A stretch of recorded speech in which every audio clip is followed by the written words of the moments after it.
As the NFL draft is quickly approaching, Chiefs Kingdom is wondering what the Kansas City Chiefs will do with their first round pick. Well, we're going to take it up another notch and we're going to discuss the possibility the Kansas City Chiefs may trade up in the draft, and I'm going to give you 5 players they may have their eyes on. But before we do get into all of that, please be sure to subscribe to the channel, like this video, as I'm going to keep you up to date on anything Kansas City Chief related that you do not want to miss out on. And without further ado, let's have some fun. There are 2 things that Chiefs Kingdom and I can agree with coming into this NFL draft. The first one is that 2 big area of needs for the Kansas City Chiefs are wide receiver and pass rusher, and they can address it at pick 31, or they can just go best player available. And then the second thing is that Clark Hunt will not allow Brett Veach to trade out of the first round.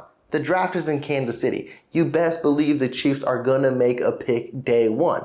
But that does not exclude the fact that Brett Veach can still make a trade in the first round and trade up. So what we're going to do right here, right now, is I'm going to give you 5 players that pique my interest that the Kansas City Chiefs could trade up for. And we're going to start off with the 5th player on my list, and that is Calijah Kancey, defensive tackle out of Pittsburgh. Now, I think this is a very intriguing pick, and I think it's kind of an interesting pick. His value could be a mid-first round pick, but then I've seen some mocks where he is not picked in the first round, which is kind of absurd to me because he is not a rare breed athlete, but he is a very, very solidified, good defensive tackle. And I think if you pair him up with Chris Jones, that would be a nasty, nasty duo. And you've heard me mention this on this channel time in and time out, and I'm going to keep saying it until it happens, but they need to extend Chris Jones long term and make him a Kansas City Chief for life. That should be signed, sealed, and delivered. But just ignore that factor because we all believe that Chris Jones will be a Chief for life. But if you look at this roster just defensive tackle wise, there is really no depth there. You have Deshaun Wharton, you have Derek Nottie. They have been here for the better half for 2 or 3 years. They have been rotational guys. But we never really had that key solidified guy on the other side of Chris Jones. Calijah Kancey can be that dude, and he is a freak athlete. He is fast for a defensive tackle. He had 7 sacks last year, but he has this nice, beautiful swim move in the middle where he makes in the interior O-line looks stupid, and then his speed gets on display when he goes after a quarterback and after a running back. He makes a lot of plays in the backfield.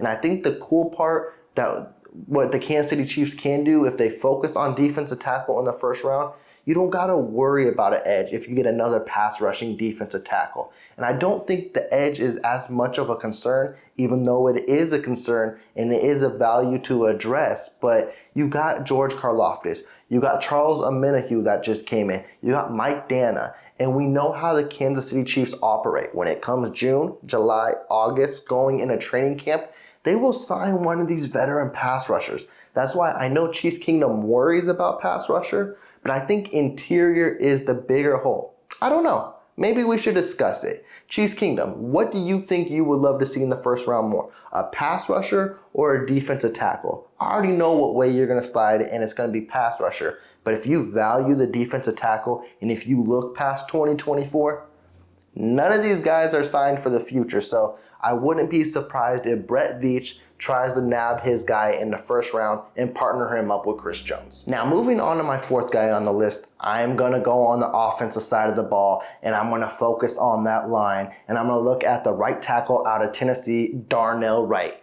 And he did have a top 30 visit with the Kansas City Chiefs earlier in this month. Actually, I think it was later of last month. But he did come to Kansas City, and I think that would be an interesting scenario to trade up. And I don't think you got to move too far. I think he'll be in that 18 to 22, 24 range to where he can be an easy nab for Brett Veach in the Kansas City Chiefs. And let's just solidify this offensive line. And also, we got a video out today that Jawan Taylor, he was working on his craft. But he was working on his craft and he was working on his footwork for the left tackle position. It's what we all expected. When he signed his contract like that, it would have made him the richest right tackle ever to play in the NFL. So we knew that's kind of rich for the right tackle position. And then they moved on from Orlando Brown Jr. And then we all assumed, and then the reports came out that Jawan Taylor was going to make the transition to left tackle. And one, We do not know how it's going to work out. We all hope for the best. And with Jawan Taylor's athleticism, I'm not going to doubt him. The dude knows how to move, and he excelled at the right tackle position, rarely ever allowing any pressures, and I expect him to do the same at the left tackle position. Now, the main question mark is that right tackle spot. The Kansas City Chiefs and Brett Veach have mentioned that they are expecting huge strides from Lucas Niang and hoping he can be healthy in 2023, and they want to see how he does first, and he'll probably get the first chance. But I'm buying those words, but I don't want to fully sell everything I got on those words too, because I know Brett Veach, when he speaks, he talks the truth. But also, I know one thing he wants to do is protect Patrick Mahomes. And if there's a little uncertainty at any point in that offensive line, he will find a way to fix it. And right now, that's your right tackle spot. And you could plug and fill Darnell Wright in right away on that offensive line, and you could have a solidified O-line. Last year, the two biggest question marks was your tackles. It was your left tackle with Orlando Brown Jr., and it was your right tackle, whether it was Andrew Wiley, Lucas Niang was hurt throughout the season and throughout his career too. We all have had high expectations for Lucas Niang when we first drafted him. I still do, but I do need to see him healthy, and I need to see what he does on the football field. Kind of like how I mentioned with you guys and Justin Ross. I have high hopes for him. I'm not going to drive that hype train though, because I haven't seen him on the field.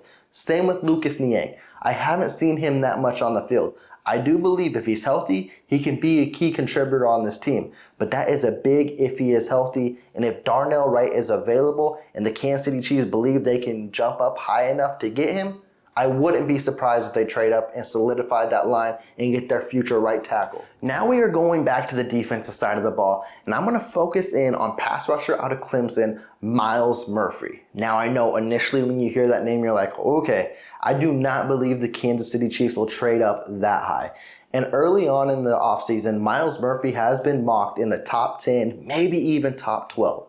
But now we're starting to see his stock kind of slide. For whatever reason, I don't know. He had an amazing pro day yesterday, so that can also help solidify his role into a top 10 player. But let's say he does continue to slide, and he's at 15, maybe 15, 16 range.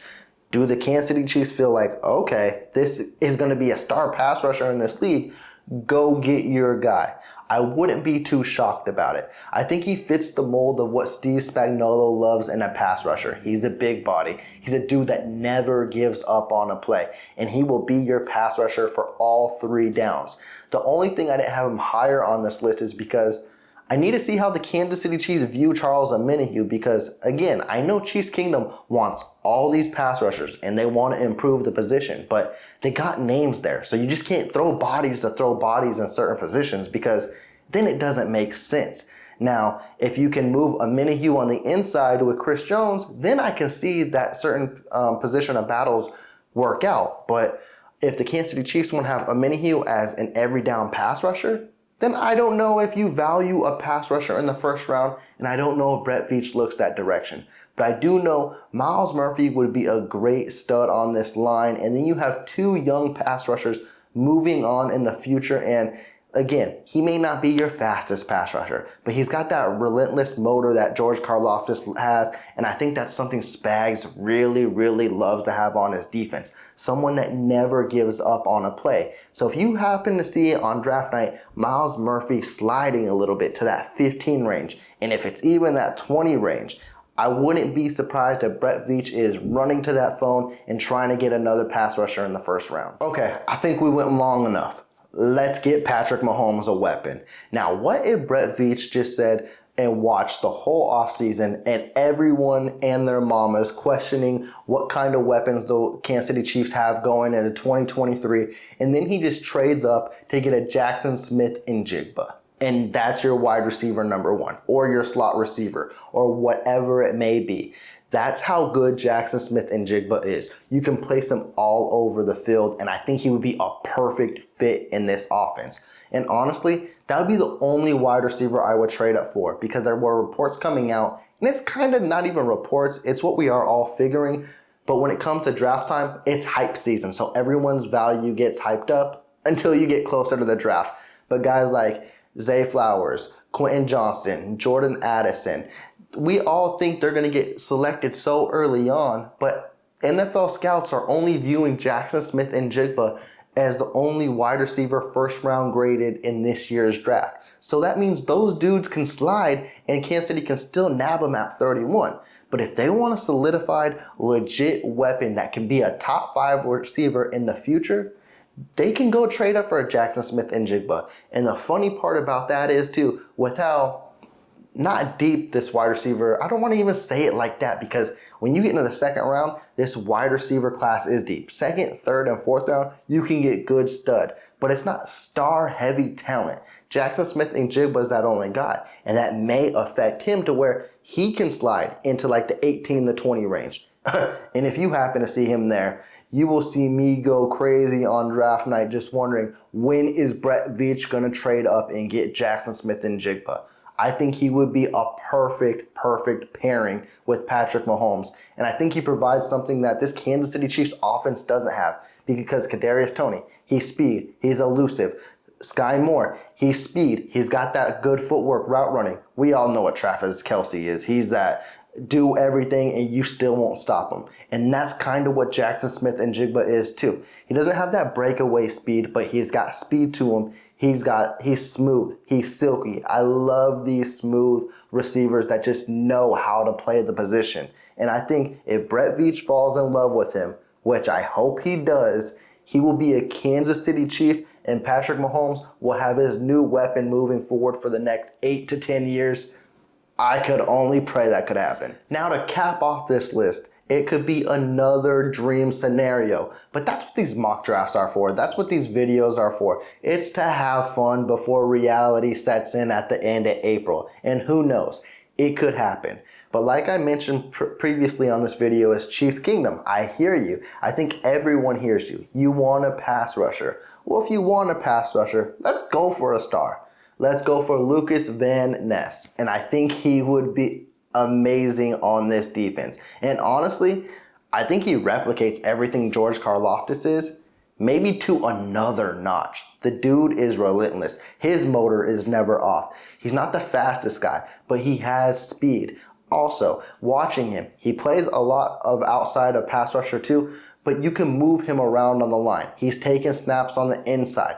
That would be amazing to see. If you had two guys just like that, Charles Omenihu and Lucas Van Ness, just going back and forth and just confusing O-lines, confusing offenses, and then you got Chris Jones, George Karlaftis, that would be a sight to see. That would be so much fun to see. Now, I know Chiefs Kingdom watching this video is like, there's no way the Kansas City Chiefs will trade up that high. And I will agree with you. It is nearly impossible for the Kansas City Chiefs to go to 31 and then to go to the top 10, because that's what Lucas Van Ness is projected to go. But just like Myles Murphy, there have been mock drafts showing he can slide in between the 13 to 17 range. And boy, help me if Lucas Van Ness slides to 17. I will be preaching every pick until he is picked for the Kansas City Chiefs to trade up and get him. And that would be your number one pass rusher on this team.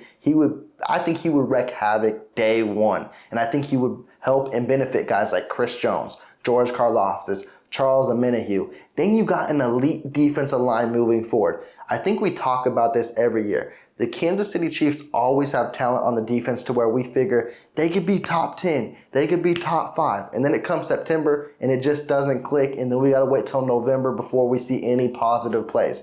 Maybe we're missing one star pass rusher or star interior defensive lineman to take that defense to the next level. And if it's Lucas Van Ness and if Steve Spagnuolo is hoping for that guy, maybe Brett Veach will just listen and go get a star pass rusher.